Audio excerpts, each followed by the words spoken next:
Hey, what's up guys? John here. I'm at Costco in Cherry Hill, New Jersey, and what I've seen in here is shocking. But this is, this pales in comparison to what I've learned with the port strike, because it just went to Philadelphia's port. U.S. port workers are being seen striking. Ports here in Philadelphia and Wilmington, they are part of that strike. Which is the largest refrigerated port in America. I did not know that until before making this video, doing my research and learning more about this.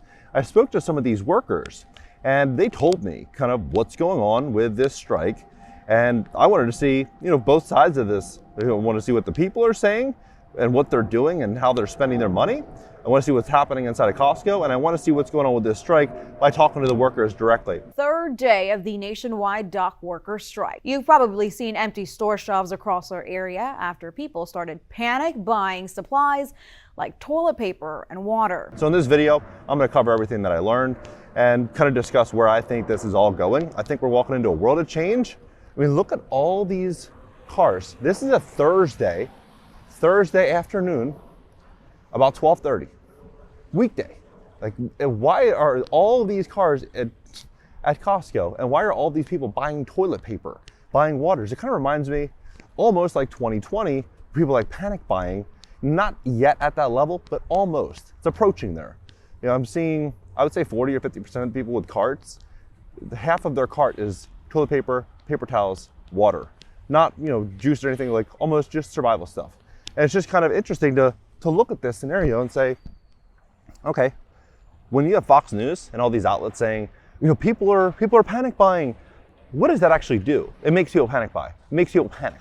That's what it does. When people are seeing all these videos on X about, and they're getting millions of views, like probably hundreds of millions collectively across all these videos, people buying everything out where the shelves are basically empty. Well, what does this do? Well, it pushes us into a problem because it's self-induced shortages. People will actually make the supplies run out, right? This is what actually happens. And when you have the ports shutting down at the same exact time, this escalates the problem. Now, this strike, I personally believe that a deal will not be made. I personally believe that. Not this week. I don't think a deal is going to be made in general because the demands are very, very, very aggressive. And if you look at what's happened over the last 12 calendar months, you have to ask yourself, what are the probabilities of this happening? Once or twice? These are 12 scenarios, maybe even more, of all these dots just perfectly connecting. Well, I think the odds are very unlikely that this is just a fluke. You have the port strike happening, you have Stellantis, the UAW strike, teachers going on strike, you have Boeing, the strike, you have airlines, you have flight attendants, you have all of these major industries all going on strike. But then the ones that aren't going on strike, what are they doing? They're issuing significant layoffs. 10,000, 20,000, 30,000 employees in one shot. And car makers are dropping employees left, right, and center. Could it be that this port strike is a situation that we're being walked into to where people are going to start demanding AI to replace significant portions of jobs because people are less dependable? Is that possible?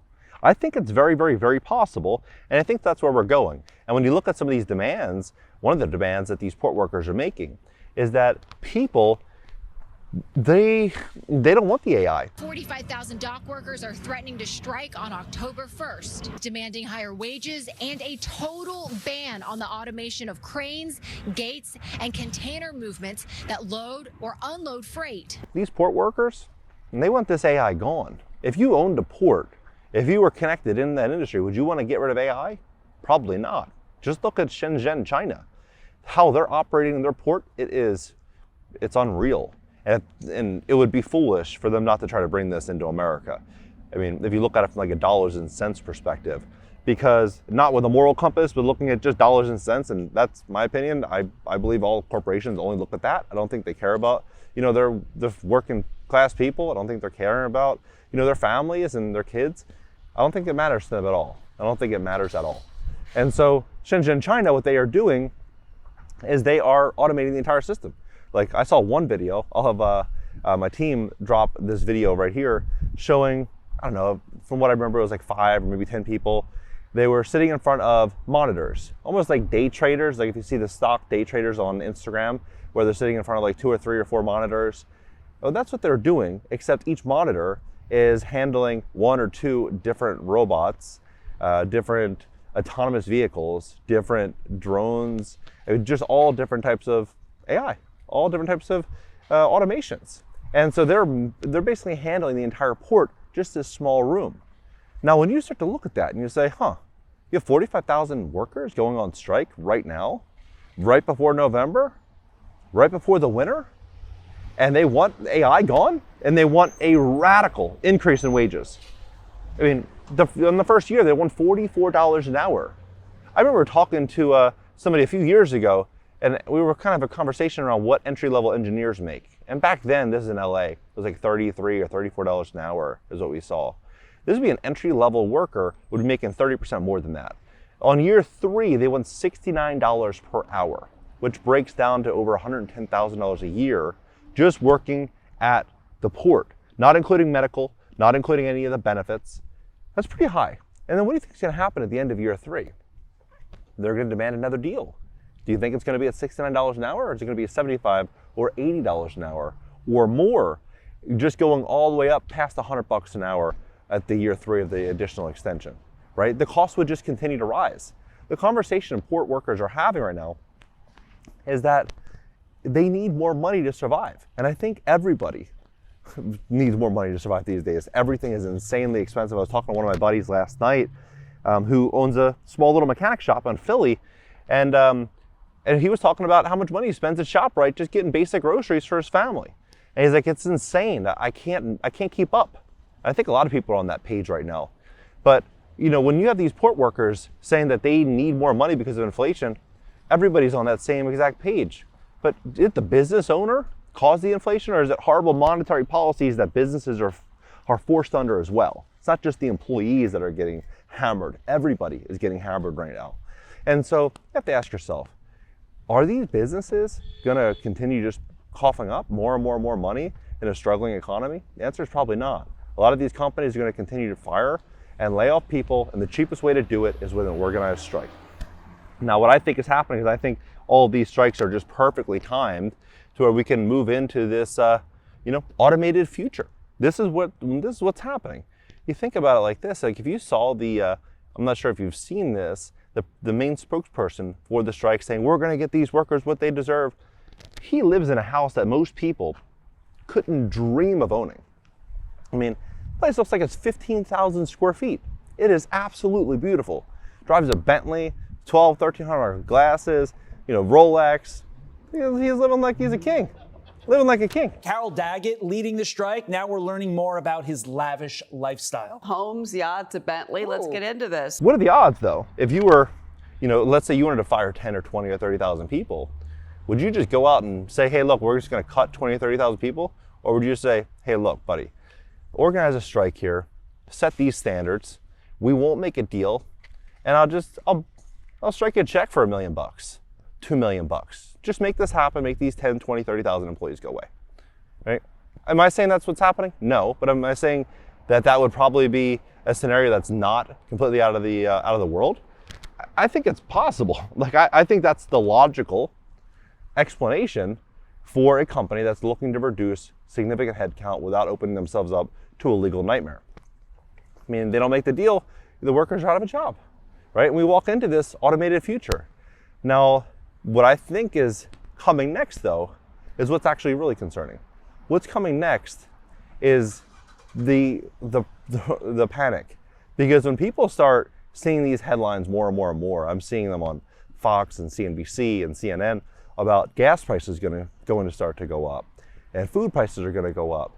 When they actually start to see it and it becomes more real, the stuff goes off the shelf, you're going to start seeing an angrier world. And then these people, I don't know what's going to happen. I really don't. I hope nothing bad. These people they're not going to be pleased, to say the least, that we could see a really, really, really problematic situation in this country over this. I mean, this could happen in the matter of days, not 2, 3, 4 weeks out. I'm talking Monday, maybe Sunday. You start seeing gas prices skyrocketing. You start seeing people unable to buy food. You're going to have a different type of world. And I think that's what we could be walking into. I hope we're not. I really do. I really hope we're not walking into this, but it looks like a really big stretch that this deal is going to get made between these workers. And it looks like if we started seeing these shortages, these problems, the American people would demand the automation. They would demand it. And it wouldn't take long. Maybe there's shortages for a week, 2 weeks, maybe. And then they demand it and they say, look, we're gonna automate it. We have to. We can't put our supply chains in the hands of people because people are not perfect. People can get sick. People can, have accidents, but AI, robotics, technology, there are no accidents. It's perfect, right? Nothing's more valuable than data. And all this machinery, all this AI is just perfectly poised to gather data, gather information, be more efficient, be cheaper. And over time, it's just going to become less and less and less expensive. It's going to get smarter and less expensive. Whereas the American people working at these ports are just going to get more and more expensive, more demanding, and it's just going to make less sense for a lot of these businesses to pay it. Unfortunately, I wish it wasn't the case, but look at things factually, you'll see that the world's changing rapidly. I mean, it's so crazy. I feel like I was talking to my sister yesterday about this. Like, it's so crazy how many major events are happening at the same exact time. Like, it's hard to even remember time right now. Like, something will happen, a month ago. It feels like that was a year ago, right? It's just because every day it's like boom, boom, boom, major story, one after the next. Is this, is this gonna start getting so insane to where, we just wake up and it's like this dystopian type of AI nightmare that we're, heading into? I hope not. But I'm really curious as to what you think. You think we're going to start seeing major shortages? We see these videos now where we see shortages, but I'm talking major shortages. You think this could impact inflation data and numbers to where Jerome Powell responds differently based on everything that's happening? Could this have an indirect impact on the stock market? Yes, this definitely could integrate into all different areas of our economy and our world that I think a lot of people are just not yet ready for. But I'm curious, what do you think? Let's have a conversation about this below. And if you'd like to fix your credit to position yourself what I believe is going to be the greatest wealth transfer in American history, we'd love to help you at my company, GreatCreditFast.com. That's GreatCreditFast.com. If you have late payments, medical bills, charge-offs, foreclosures, bankruptcies, repossessions, or any negative or derogatory items in your credit report, go to GreatCreditFast.com. Click the link in the description just below this video. Schedule a free call for tomorrow. Catch you next video.